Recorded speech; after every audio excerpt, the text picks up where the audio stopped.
천국에 가면 3번 놀란다고 하네요.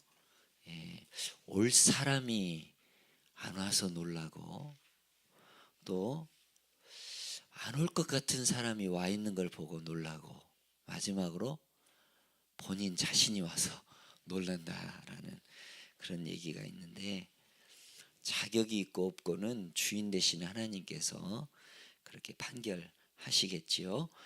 자, 오늘 말씀 보니까 참 무겁고도 또 나에게 혹시 해당되는 말씀이 아닌가, 또 우리 그러면서 우리를 다시 한번 근신하고 또 우리를 조명하고 다시 내려놔야 되지 않을까라는 생각을 해봅니다.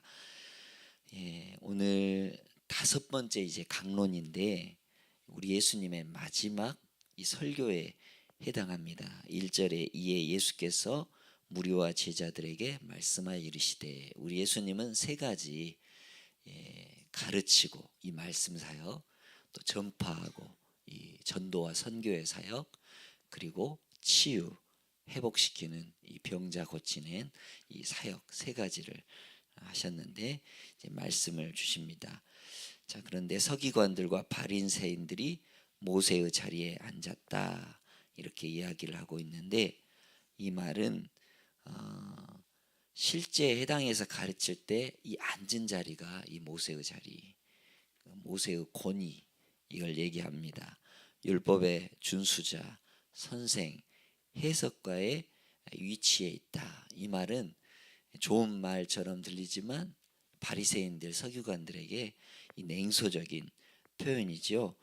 실제 이 가지고 있는 이 권위보다도 더 높게 이렇게 행사해 왔습니다.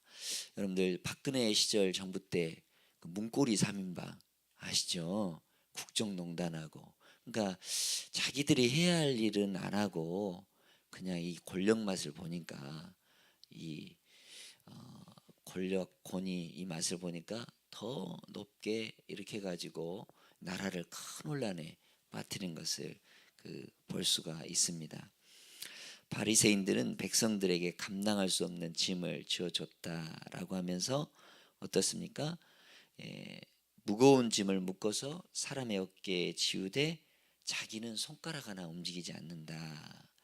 여러분들 이렇게 가만히 TV 보면서 이것 가져와라, 저것 가져와라, 그러면 여러분들 솔직히 이렇게 기쁜 마음으로도 하지만, 자기는 손이 없어 발이 없어 그러면서 갖다 주면 여러분들 속 상하죠. 본인이 해야 될 일을 하지 않고 자꾸 시키기만 하고 그러면 여러분들 본이 안 됩니다. 우리 예수님은 손수 본이 되어 주셔서 다 이렇게 제자들 발도 씻어주면서 그 낮은 자리에, 종의 자리에 가 계십니다. 그런데 이 바리새인과 서기관들이 보니까 잔치의 윗자리, 그러니까 주인의 오른쪽입니다. 높은 자리죠. 누가복음에서는 어떤 사람이 이렇게 잔치의 윗자리에 가니까 너희들은 처음부터 어디 가라는 거예요? 말석에 가 있으라고 그러죠. 그러면 알아서 아유 거기 계시면 안 됩니다 하고 이쪽으로 오십시오, 이렇게 하는 게 낫지, 자기가 먼저 주인의 오른쪽 자리에 앉아가지고 당신 이 자리는 이미 정해졌네요, 저쪽으로 가십시오, 그러면 여러분들 이건 창피한 일이죠. 그리고 해당의 높은 자리, 이거는 토라 율법을 이렇게 보관하는 자리 근처입니다. 장로들이 앉던 앞자리를 의미하고 있고요.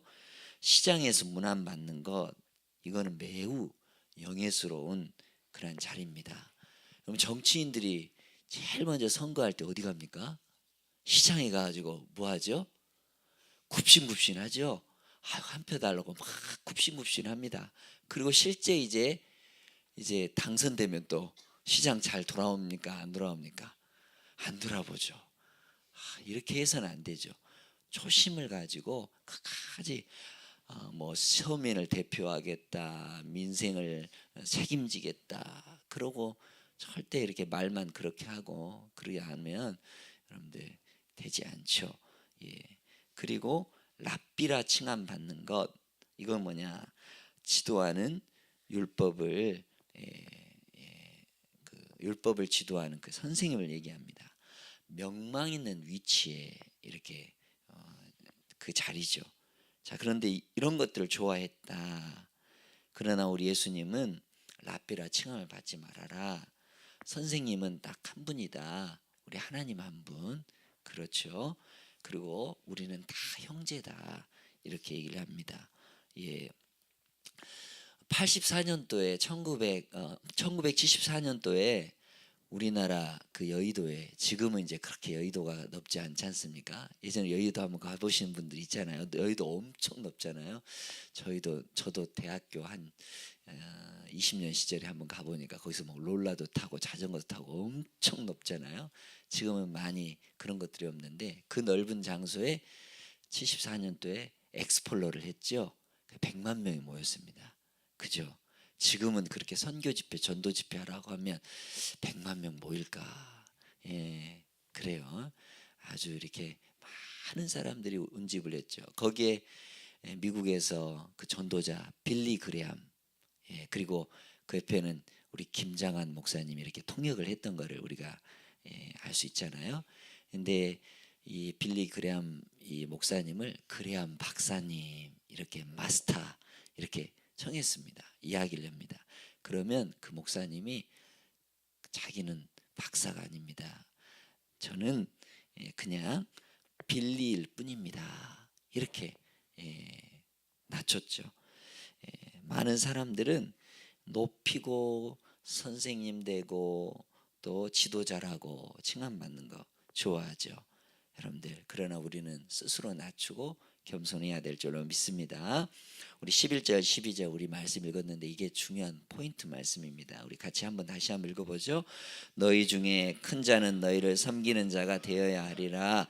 누구든지 자기를 높이는 자는 낮아지고 누구든지 자기를 낮추는 자는 높아지리라. 참 이상해요.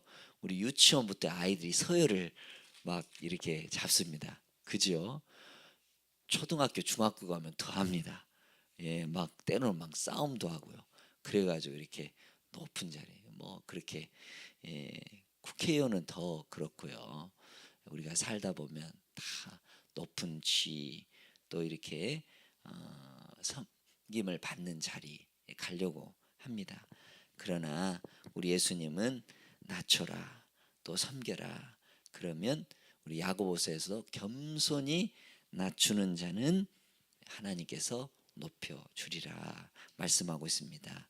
우리 이러한 귀한 사람들이 돼야 될 줄로 믿습니다. 말만 하고 행하지 않는다. 그렇습니다. 말은 좋습니다. 그런데 행함이 없습니다. 예, 열매로 평가하지요. 좋은 나무는 좋은 열매를 맺지요. 그렇습니다. 말과 행함이 같이 가야 돼요. 그리고 야고보서 2장 22절에는 내가 보거니와 믿음이 그의 행함과 함께 일하고 행함으로 믿음이 온전하게 된다. 그렇습니다. 예, 믿음이 있다고 좋은 거 아닙니다. 결국은 순종하고 행함이 있어야 됩니다. 어제 그림에도 보셨죠? 예수님이 중심에 계시고 그리고 그 이제 밖에 이 굴러가는 태는 그리스도인의 순종. 그렇습니다. 우리가 말씀을 듣고 또 그리고 말씀에 따라서 순종을 해야 온전한 것입니다. 서기관들과 바리새인들은 그렇지 않았다라는 겁니다. 그러면서 예수님에게 7가지로 이렇게 책망을 받습니다. 그죠? 예. 여러분들, 예수님이 마지막 날 오실 때 몇 천사가 와서 심판하죠? 7천사가. 그죠? 아주 엄중한 심판을 이렇게 하시는데 우리 예수님도 7개로 이렇게 그러면서 화 있을진저 외식하는 서기관들과 바리새인들이여, 그렇게 예수님은 이야기하고 있습니다. 화 있을진저는 다가올 심판에 대한 경고를 듣고도 회개하기를 거부하는 것에 대한 유감을 표시한 것입니다. 예. 그리고 외식하는 자는 율법의 세밀한 내용까지는 철저하게 알고 있지만 그러나 하나님과 사람들의 관계에 있어서 정말 올바르게 그들이 행동하거나 그리고 본을 보이지 않았다라는 것입니다. 그래서 무관심하거나 아예 관여하지 않는 그러한 겉과 속이 다른 것을 이야기하는 거죠. 여러분들 이 저기 고부에 가면 동학혁명이 일어나지 않습니까? 전라북도. 근데 거기에 이렇게 여러분들 탄관 오리들 또 잘못한 그 사또들 딱 보면 이 딱 방을 붙이고 사또 또 탄관오리는 뭘 잘못했는지 조목조목 이렇게 탁탁탁 얘기를 하잖아요. 예, 착취하고 또 세금을 많이 걷고 또 이렇게 정말 잘 정치를 해야 되고 재판을 해야 되는데 그렇지 못한다 막 하면서 이렇게 딱딱딱 이렇게 지적하는 것처럼 우리 예수님도 그렇게 지적하고 있는데 첫 번째 보니까 천국 문을 닫고 본인도 못 들어가고 남도 못 들어가게 한다. 그렇게 이야기를 합니다. 두 번째는 지옥 자식이 되게 한다. 악한 영향력을 끼친다라는 거죠. 천국 비유에서 겨자씨와 누룩은 선한 이 영향력을 대표하는 것이죠. 그리고 세 번째 16절에 보니까 화 있을진저 눈먼 인도자여 그러시면서 소경이 소경을 인도하면 둘 다 구덩이에 빠지는데 하나님은 없고 인간적인 것, 세속적인 것, 인본주의적인 것. 그래서 금이나 보여지는 재물 좋아하고 이렇게 욕심이 가득한 자 그렇게 얘기를 하고 있는 것이죠. 또 23절 네 번째로 어떤 책망받습니까? 의와 인과 신을 버렸다. 여기서는 정의와 긍휼과 믿음은 버렸다. 그러니까 박하와 해안과 근처에 11조 근처라는 것은 채소죠. 약간의 채소. 그러니까 작은 것까지도 너희들이 이렇게 율법을 지키고 따른다고 하는데 거기에는 진짜 정의, 긍휼, 믿음, 본질적인 것을 버렸다라는 것입니다. 그래서 우리 예수님은 맹인된 인도자죠. 하루살이는 걸러내고 낙타는 삼킨다 이렇게 이야기를 하고 계시죠. 진짜 중요한 거는 보지 못하고 그렇게 형식주의에만 빠져 있다라는 말씀입니다. 그리고 네 번째로 25절에 화 있을진저 하면서 어떻습니까? 겉과 속이 다르다. 내면은 썩었는데 겉은 번지르르하다라는 겁니다. 여러분들 썩은 밤 먹어 보신 적 있죠? 예. 알맹이 이렇게 좋은 밤인 줄 딱 깨물었는데 거기에 벌레가 들어있거나 또 썩어서 이렇게 먹지 못한 그러한 모양이다라는 것입니다. 여섯 번째로 그들이 책망받는 것은 회칠한 무덤이다. 이건 뭐냐면 무덤은 여러분들 아름답게 꾸밀 필요가 없죠. 예, 그런데 회를 칠해가지고 아주 이렇게 겉모양은 보기 좋게 그러니까 예식과 불법이 가득하다라는 것입니다. 그 일곱 번째 마지막으로 화이신제 의식한 자들아 하면서 뭐냐면 과거 반성은 없다. 도리어 자신들은 내가 과거로 돌아간다면 그 의로운 선지자들 죽이지 않았을 것이다. 예, 그러면서 자기들은 이렇게 잘할 것이다. 근데 그렇지 않죠. 예, 지금도 예수님을 박해하고 제자들을 이렇게 거부하고 하나님 말씀 거부하는데 과거로 돌아간들 잘할 것 같습니까? 그렇지 않습니다. 여러분들 지금 잘해야 미래도 잘하는 것입니다. 그죠? 그래서 우리 속담에 싹수가 그렇죠. 보인다, 노랗다 그러는 겁니다. 여러분들 앞으로 내가 잘할 게 그게 아니라 지금 내가 맡겨진 이 사람들 또 내가 하고 있는 일들 지금 이 순간을 소중하게 여겨야 됩니다. 그죠? 내가 섬기는 목장들 또 제자반들 또 내게 주어진 이 봉사의 일들 이걸 정말 최선을 다하고 정말 열심히 정성을 다해 열정을 다해야 됩니다. 아유 나중에 내일 일을 미뤄서는 내일 염려하지 말라고 했지 내일 미루라는 건 아닙니다. 여러분들 오늘 해야 할 일은 반드시 하고 최선을 다하고 그리고 그 결과는 주님께 맡기고요. 그렇게 해야 된다라는 것입니다. 실족해 하면 여러분들 연자맷돌, 큰 연자맷돌, 그냥 뭐 우리가 이 콩을 가는 그냥 조그만 맷돌이 아니라 여러분들 큰 방아 보셨죠? 예, 거기 큰 돌 그거 메고 바다에 죽으라고 했습니다. 여러분들 그렇게 무서운 심판이 있다라는 겁니다. 그러면서 예수님이 마지막 이렇게 정말 분노에 차서 이렇게 이야기하는데 33절 한번 읽어볼까요? 뱀들아, 독사의 새끼들아, 너희가 어떻게 지옥의 판결을 피하겠느냐? 그렇습니다. 예수님의 최종 판결입니다. 뱀, 독사. 이거는 여러분들 뱀이나 독사의 새끼들은 마귀를 이야기하는 것입니다. 그죠? 예. 에덴 동산에서 아담과 하와를 깨했던 이 뱀, 또 요한계시록은 옛뱀이라고도 하고 용이라고도 하죠. 그런 마귀 사단 이야기합니다. 야, 이건 너무 심한 욕 아니겠어요? 여러분들 이런 욕을 들으면 여러분들 기분이 좋겠어요, 안 좋겠어요? 그런데 그들의 모습과 그들의 마음, 그들의 모든 것이 그렇다라는 것입니다. 결국 십자가에 못 박고 채찍질하고 박해하는 그 일을 이 바리새인과 서기관들이 한다라는 그러한 이야기인 것입니다. 이러한 머리에 진노를 이렇게 머리 위에 진노를 쌓아놓은 그러한 결과가 되는 것이지요. 그러면서 다 너희에게 돌아간다. 이 세대에 돌아간다. 결국은 여러분들 70년 주 70년에 예루살렘이 완전히 파괴가 되는 것입니다. 그러면서 우리 37절에 에루살렘아 선지자들을 죽이고 내게 파송된 자들 돌로 치는 자여 하면서 암탉이 그 새끼를 날개 아래 모음같이 내가 자녀를 모으려 한 일이 몇 번 있느냐. 자꾸 기회를 줍니다. 자꾸 회개할 기회를 줍니다. 자꾸 뉘우칠 돌이킬 기회를 줍니다.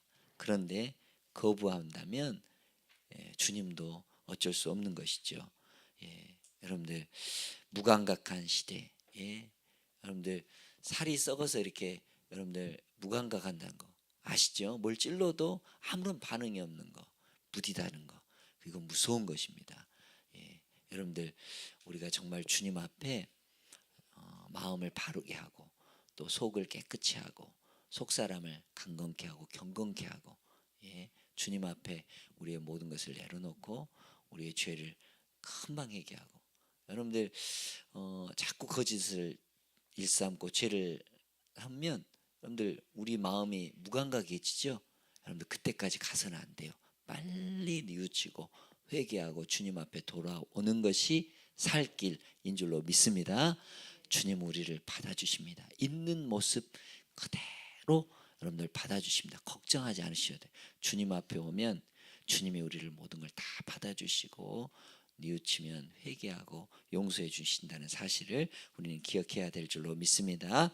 오늘 마태복음 23장은요 독설과 노골적인 비난으로 가득하기 때문에 이 말씀이 정말 사랑과 인자가 많으신 예수님의 말씀인지 믿기 힘들어하는 분들도 있을 거예요. 예수님의 성품과는 도저히 어울리지 않는 그러한 말이기 때문에 그렇습니다. 그러나 이러한 저주의 말미에 방금 말씀드렸던 것처럼 품으려고 하시는 예수님의 그 인자한 사랑의 여지의 말씀이 남겨져 있다라는 것입니다. 하나님의 계획은 선하십니다. 하나님의 계획은 항상 사랑과 화목과 평화를 가르칩니다. 하나님은 악을 선으로도 바꾸실 수 있는 그런 좋으신 놀라우신 분이라는 것을 기억하고 우리가 주님의 그늘 아래 보호 아래 여러분들 이렇게 다가서면 여러분들 룻이 어떻습니까? 보아스의 날개 아래 그늘 아래 나를 숨겨 주옵소서. 그렇게 했을 때 감싸 안아 주셨던 것처럼 우리 주님이 그렇게 인도해 주시고 보호해 주실 줄로 믿습니다. 우리는 수없이 상처 입고 또 때로는 실패하고 후회하지만 그러나 주님 앞에 나오면 안아주시고 있는 모습 그대로 받아주시고 우리 주님이 우리의 완전한 소망인 줄로 믿습니다. 해바라기가 뭘 바라봅니까? 해를 바라보지요. 우리도 주를 바라보는 주바라기 되는 인생이 되시기를, 그래서 주님의 보호와 평화가 가득 넘친 은혜가 여러분들 삶 속에 있기를 간절히 축원합니다. 기도하겠습니다.